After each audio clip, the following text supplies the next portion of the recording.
A Igreja Católica foi fundada por Cristo. Tem mais de 2000 anos. Já passou por muitas coisas, mas nunca caiu. Não seria ela a Igreja verdadeira? Essa é a questão, professor. A Igreja Católica foi criada por Cristo? Veja, nós temos que fazer aqui uma diferença entre Igreja Católica e Igreja Católica Apostólica Romana.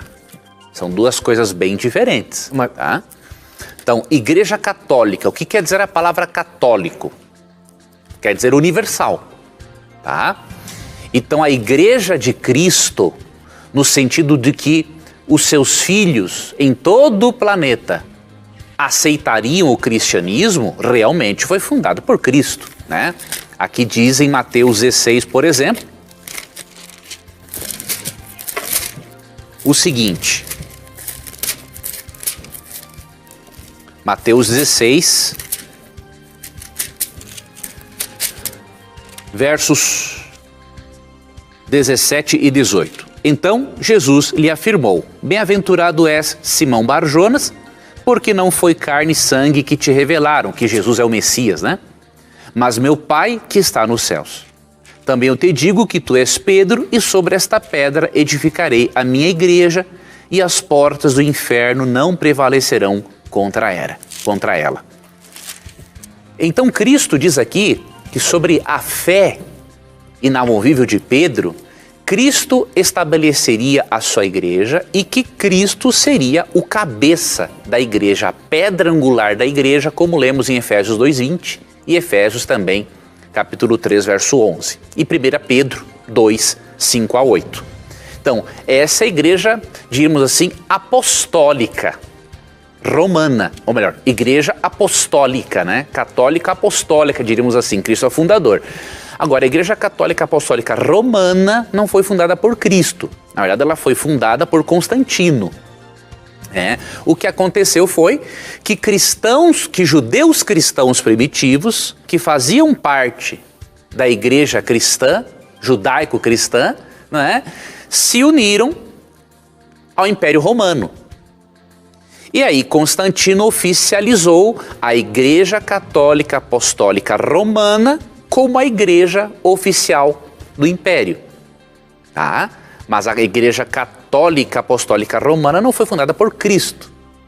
Pessoas vieram sim para a Igreja Católica Apostólica Romana, vieram do cristianismo, do judaísmo cristão, com toda certeza. Mas quem a fundou, a Igreja Católica Apostólica Romana, foi Constantino, foi o grande influenciador para isso. Outro detalhe, você diz que a igreja existe há mais de 2000 anos e não caiu. Veja, isso não é argumento para afirmarmos a autenticidade de um sistema religioso.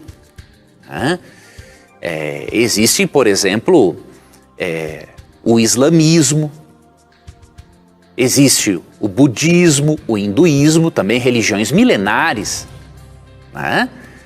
O que a Bíblia diz sobre as características de uma igreja verdadeira? Não é o tempo em que ela existe no mundo, é o que ela faz com a palavra de Deus. E Apocalipse 14, 12 diz assim: aqui está a perseverança dos santos, ou seja, os crentes na Bíblia, os que guardam os mandamentos de Deus e a fé em Jesus. Eu não tenho dúvida que na Igreja Católica Apostólica Romana tem muitos filhos de Deus, sinceros, que vivem de acordo com a luz que receberam. Mas o sistema não se enquadra em Apocalipse 14, 12. Porque se você pegar a Bíblia, pode ser uma Bíblia católica, por exemplo, Êxodo 20, nos 10 mandamentos, e comparar com o catecismo, você vê que a mudança feita na lei de Deus é muito grande. Então, se aqui diz que a característica dos crentes nos últimos dias, pouco antes da volta de Cristo, é a fé em Cristo, e como resultado dessa fé aguarda os mandamentos, e se os mandamentos em Êxodo 20 são diferentes dos mandamentos do catecismo, a Igreja Católica não se enquadra nessa característica de igreja verdadeira. Há sim pessoas verdadeiras lá. E até irmãos católicos mais sinceros que muitos protestantes. ok? Agora, dizer que o sistema é verdadeiro, não podemos fazer isso, porque o sistema não está de acordo com a lei de Deus como se encontra na Bíblia, e porque o fato de o sistema existir há um bom tempo não é o que autentica o sistema como verdade, né? A verdade é autenticada pela palavra de Deus. Então é isso que você deve considerar.